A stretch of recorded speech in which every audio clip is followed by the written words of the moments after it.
अस्सलाम वालेकुम स्टूडेंट्स। मेरा नाम है डॉक्टर मोहम्मद इब्राहिम। और आज जो हम लोग चैप्टर को डिस्कस करेंगे दैट इज न्यूक्लिक एसिड्स। ठीक है। न्यूक्लिक एसिड का इंट्रोडक्शन है कि फर्स्ट जो इनको डिमॉन्स्ट्रेट किया गया या बताया गया in the nuclei of pus cells. Pus cells क्या होते हैं? Dead white blood cells in 1869 के अंदर स्पर्म्स थे। स्पर्म्स के हेड में जो है वो पाए गए थे इन 1872 बाय स्वीडिश डॉक्टर फ्रेडरिच माइस्टर। ठीक है। इन डॉक्टर ने स्पर्म के हेड में जो है वो 1872 के अंदर इसको देखा।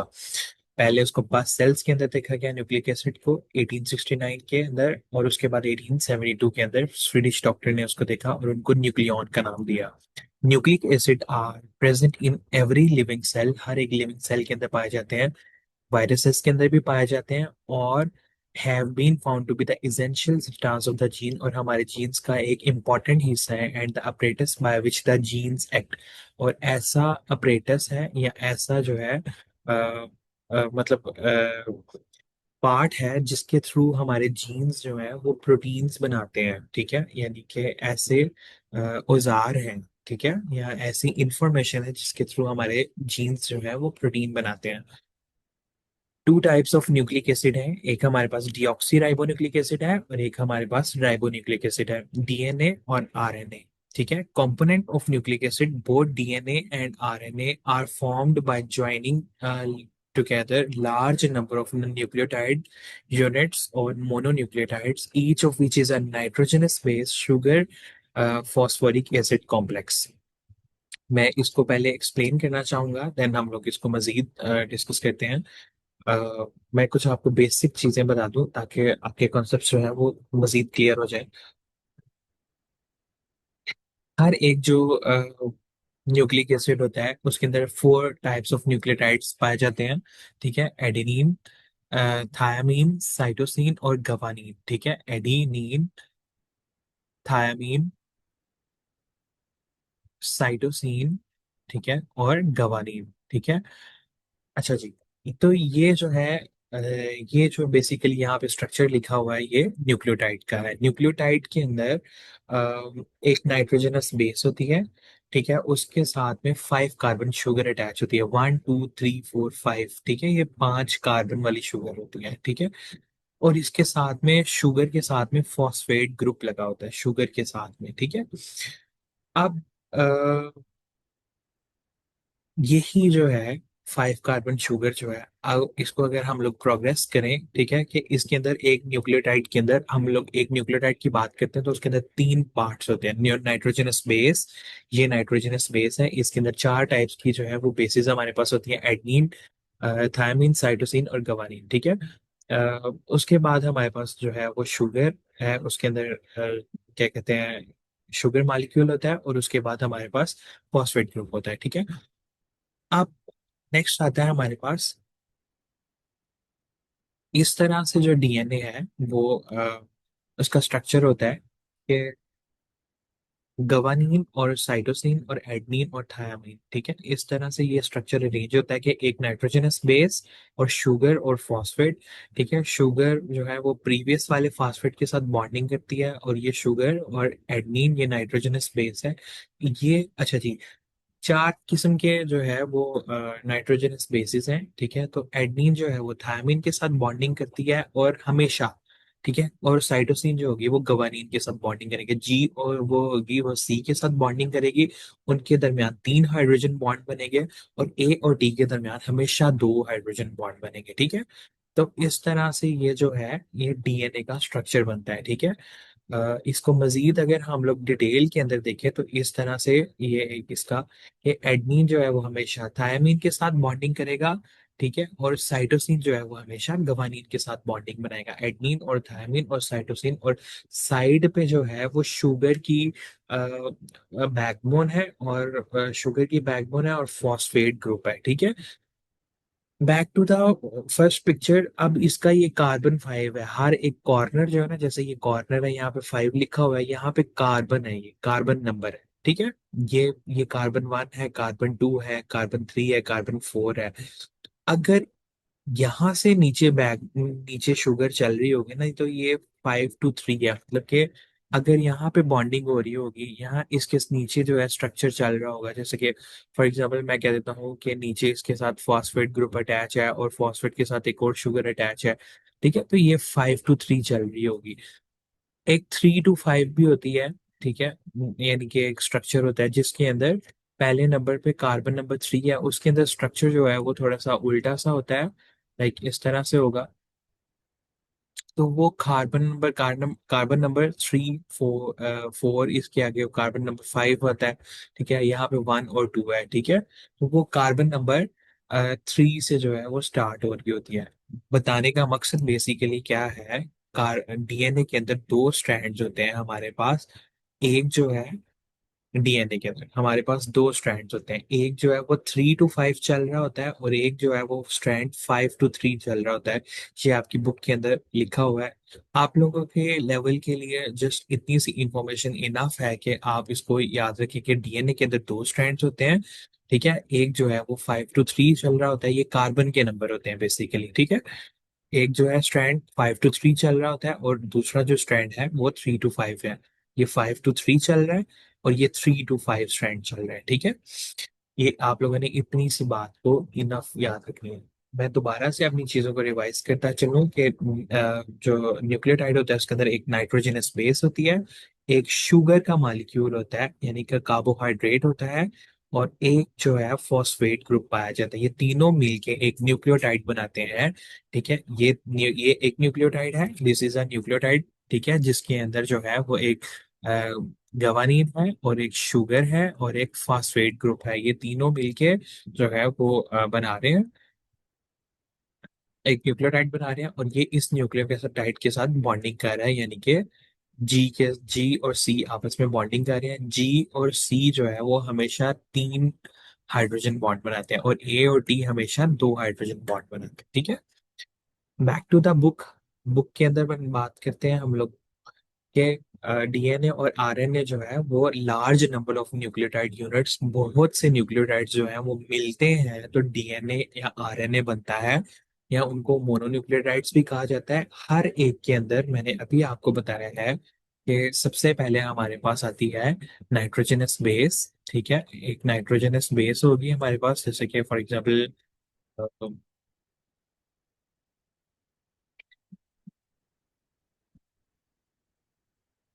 नाइट्रोजनस बेस होगी हमारे पास, ठीक है, इस तरह से।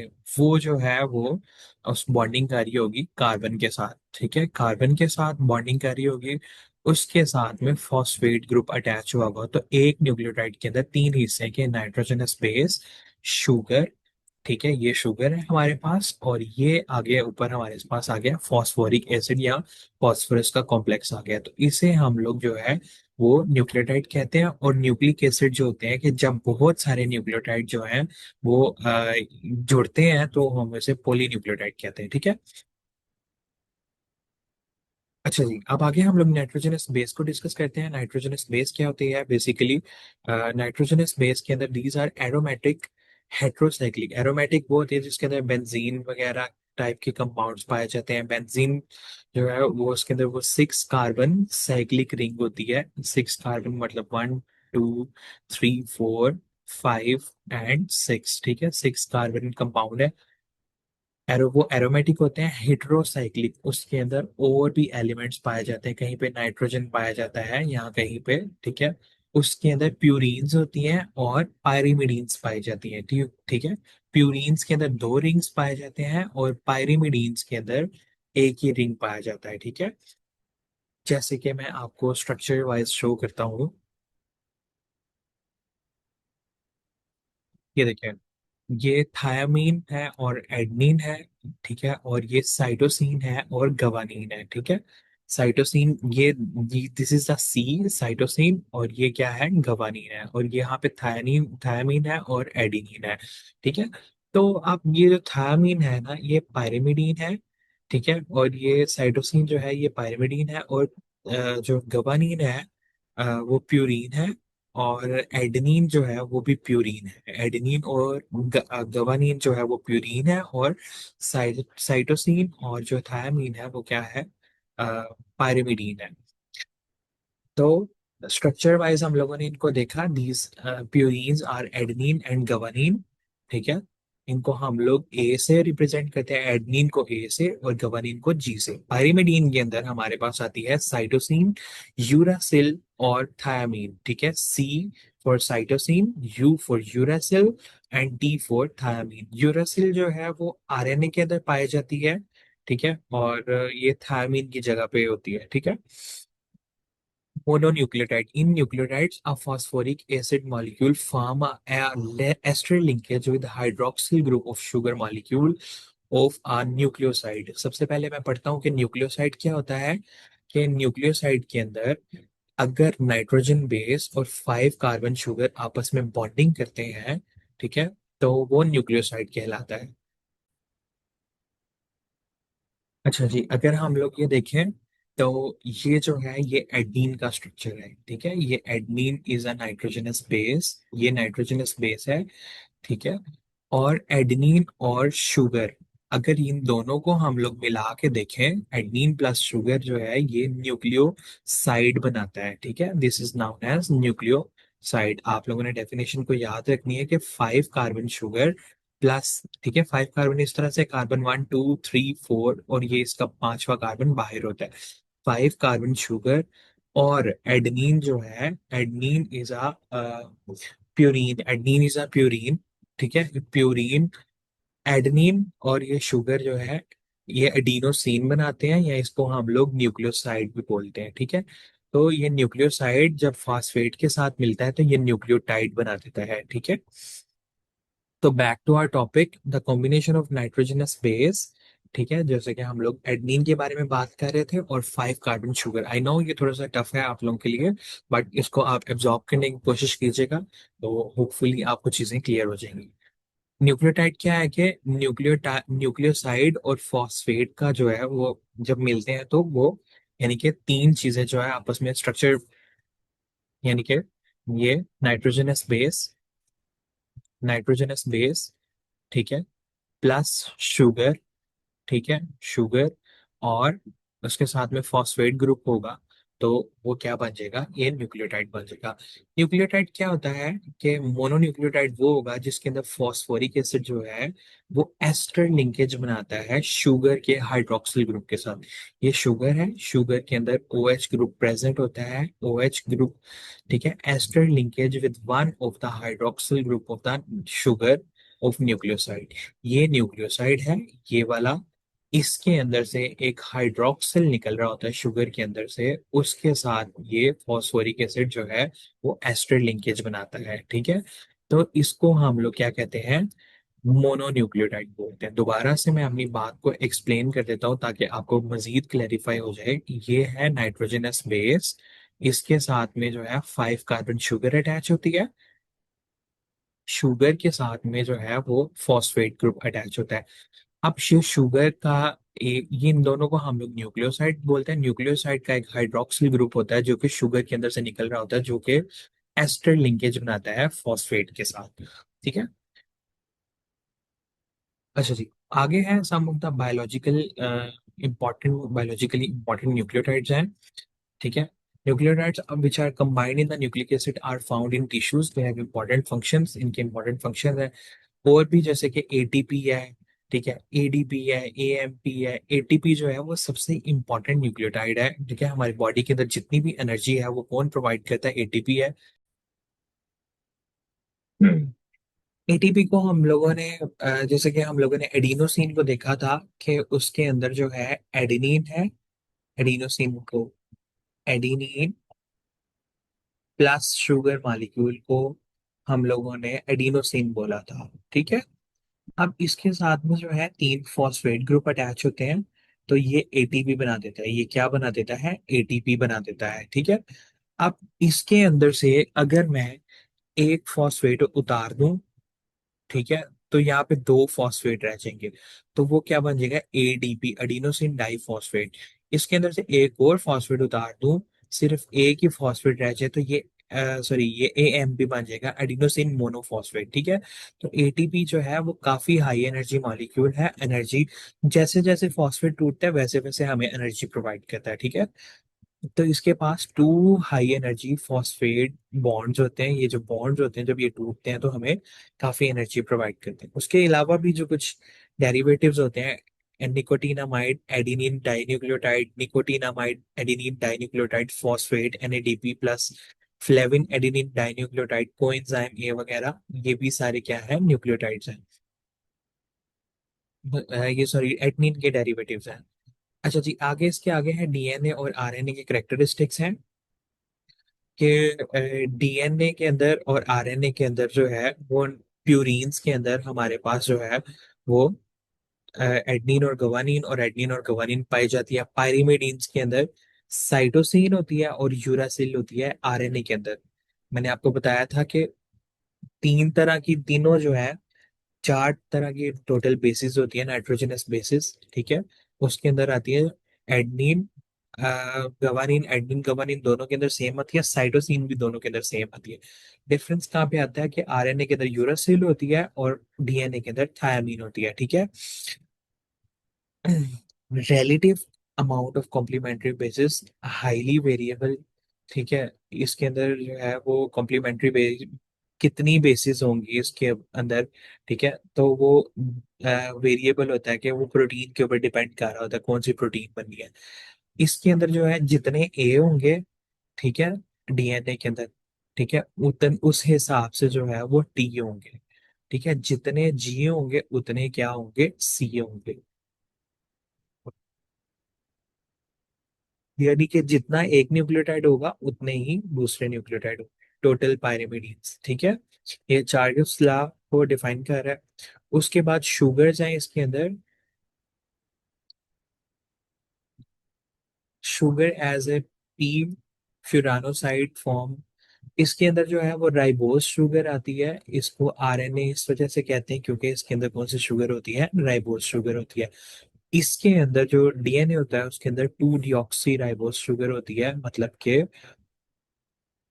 ये कार्बन 1 है और कार्बन 2, ठीक है। और कार्बन 2 के ऊपर से जो है रिमूवल ऑफ ऑक्सीजन हुआ होता है, रिमूवल ऑफ ऑक्सीजन, ठीक है। तो इस वजह से हम लोग इसे कहते हैं 2 डीऑक्सी राइबोज, ठीक है। ये राइबोज है, उसके कार्बन नंबर 2 के ऊपर से ऑक्सीजन का रिमूवल हुआ हुआ है, तो इसको हम लोग 2 डीऑक्सी राइबोज कहते हैं। इसके अंदर जो शुगर होती है, फॉस्फोरिक एसिड दोनों के अंदर प्रेजेंट होता है। फॉस्फोरस ग्रुप जो होता है, ये आरएनए मेनली साइटोप्लाज्म में पाया जाता है लेकिन न्यूक्लियस के अंदर बनता है। ये जो डीएनए है ये भी न्यूक्लियस के अंदर ही पाया जाता है, लेकिन कुछ ना कुछ माइटोकॉन्ड्रिया के अंदर, साइटोप्लाज्म के अंदर भी पाया जाता है। मॉलिक्यूलर वेट जो है वो आरएनए का बहुत कम होता है डीएनए से, और डीएनए का बहुत ज्यादा होता है आरएनए से। मॉलिक्यूलर शेप जो है वो सिंगल स्ट्रैंडेड है आरएनए, और ये क्वाइल्ड होता है, अपने गिर्द ही क्वाइल होता है, और in certain cases has double helix part, और कभी कभी ये डबल हेलिकल भी हो जाता है, यानी इसकी डबल हेलिकल शेप जो होती है वो भी हो जाती है। रेयरली डबल स्ट्रैंडेड, बहुत कम डबल स्ट्रैंडेड आरएनए जो है वो देखा गया है। ये डबल स्ट्रैंडेड होता है, इसके 2 स्ट्रैंड्स होते हैं, और इसकी शेप जो होती है वो हेलिकल होती है। हेलिकल से मुराद इस तरह से शेप होती है, यानी कि ये इस तरह से, ऐसे, ये इस तरह से हेलिकल से शेप होती है। आपको मैं हेलिकल शेप जो है वो दिखाता हूँ।